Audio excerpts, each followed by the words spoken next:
What would you do if, without warning, everything you rely on suddenly stopped?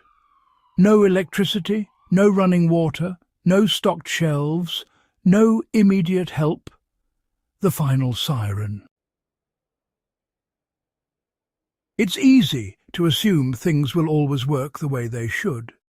But, history and recent events show us that disruptions can happen fast, and when they do, most people are caught unprepared. The truth is simple. Preparedness is not about fear. It's about control. In this video, we're breaking down a complete, practical emergency preparedness checklist, built for real-world situations, not theory. These are the essentials every man should have squared away before things go wrong. Let's get into it. The mindset, it's your first line of defense. Before gear, before supplies, before planning, comes mindset.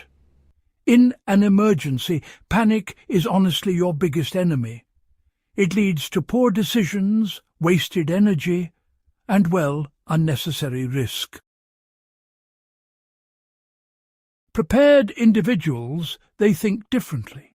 They stay calm under pressure, focus on what they can control, and break problems into manageable steps. You need to train yourself to respond, not react.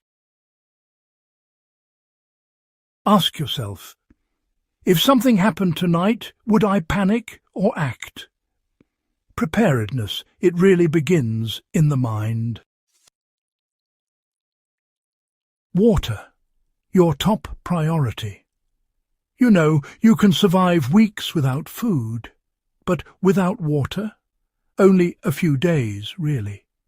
That's why water is the first and most critical item on your checklist. You should aim for at least 3 to 5 litres per person per day, with a minimum of 3 days' supply, though ideally you want 1 to 2 weeks. But, storage alone isn't enough. You also need water purification methods, like filters, tablets or boiling, plus backup containers, and a good understanding of nearby water sources. Because stored water runs out, but skills don't. Food, simple, durable, reliable. Food isn't about comfort, it's about fuel. In an emergency, your body needs energy to function. Think clearly and, stay strong. So, when you're choosing your emergency food supplies, focus on options that are long-lasting, easy to prepare, and high in calories.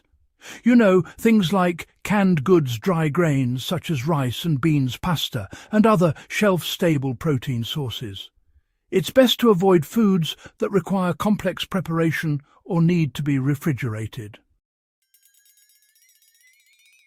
And here's something most people overlook. Practice eating your emergency food. Seriously, don't wait until a crisis to find out what works for you. Now, shelter and warmth. This is absolutely crucial. Exposure, believe it or not, can kill faster than hunger. Whether it's cold, heat, wind or rain, your body really needs protection. So your checklist should include blankets or sleeping bags, weather-appropriate clothing, and some basic shelter materials like tarps or plastic sheeting. Even indoors, loss of power can turn a safe space into a dangerous one. So focus on insulation, dryness, and wind protection. Comfort is optional. Protection is not. 5. Lighting and power. When the lights go out, everything becomes harder. Navigation, communication, safety, all depend on visibility. You should have flashlights, preferably multiple, extra batteries and backup lighting like candles or lanterns. But don't stop there. Think about power. Power banks, solar chargers, and hand crank devices. Light is more than convenience, it's control. So, first aid and medical preparedness. In an emergency, help may not come quickly, you know. You really need the ability to handle injuries yourself. Your kit should include bandages and gauze, antiseptics, pain relievers, and basic medical tools.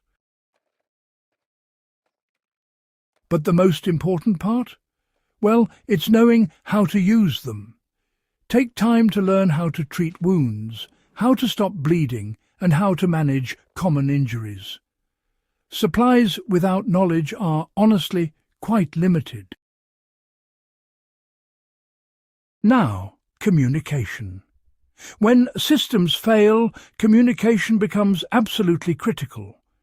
You need ways to receive information, send signals, and stay connected.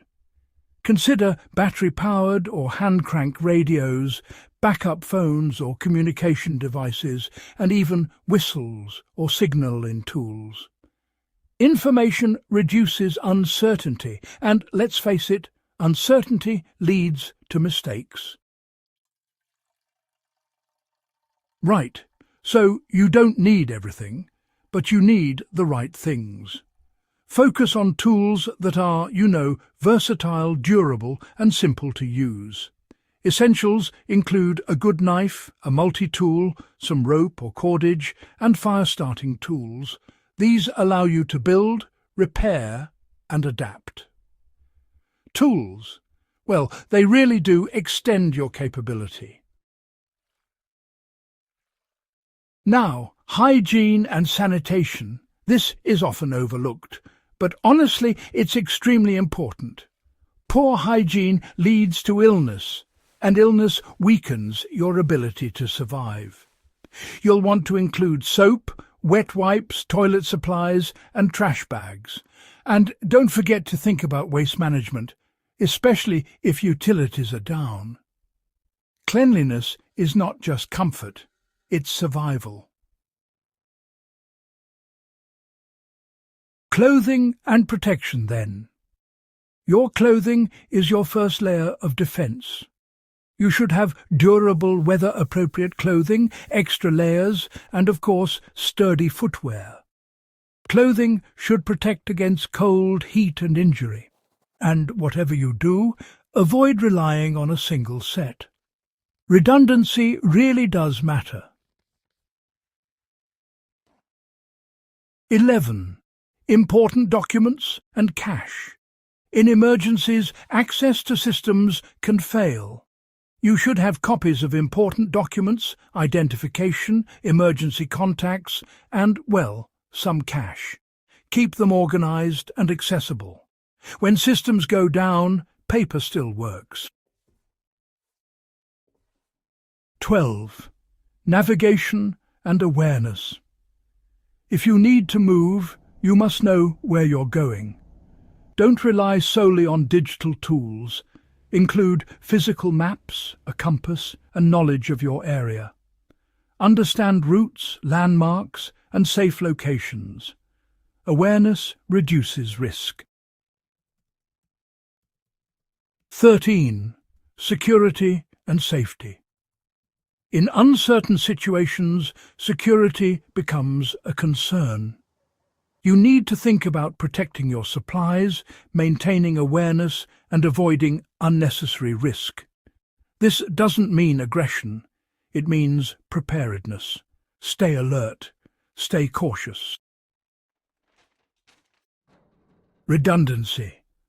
One is none.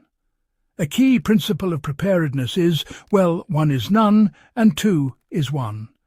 If you rely on a single item, you're vulnerable. So have backups, multiple water sources, extra lighting, and spare tools. Redundancy, honestly, creates resilience. Mobility. Be ready to move. Sometimes staying put just isn't an option. You should be ready to move if necessary.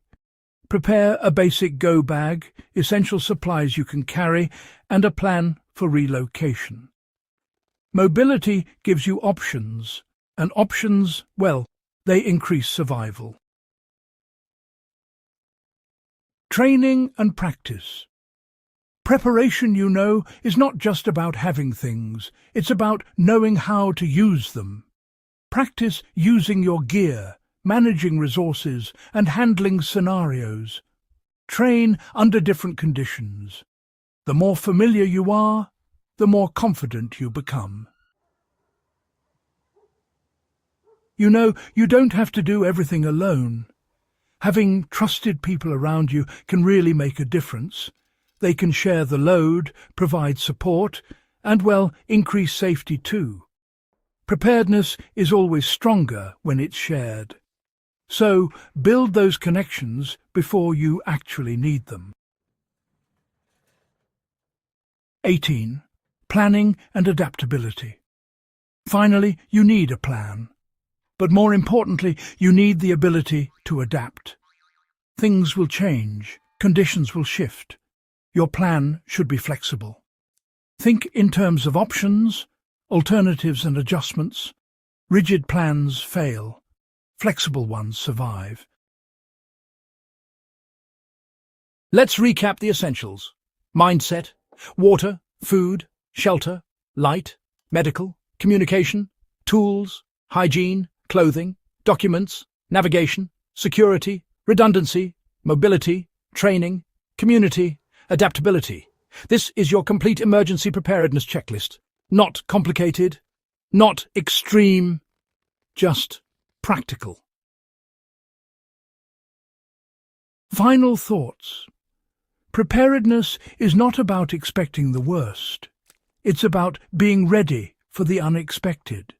The goal is not to live in fear, but to live with confidence. Because when something goes wrong, and at some point something will, the difference between chaos and control comes down to one thing: preparation. Start small. Build gradually. Improve over time. Because the best time to prepare is before you need it. If you value practical, no-nonsense survival knowledge and want to build real-world readiness, make sure to subscribe and share this video with someone who understands that being prepared isn't extreme. It's responsible.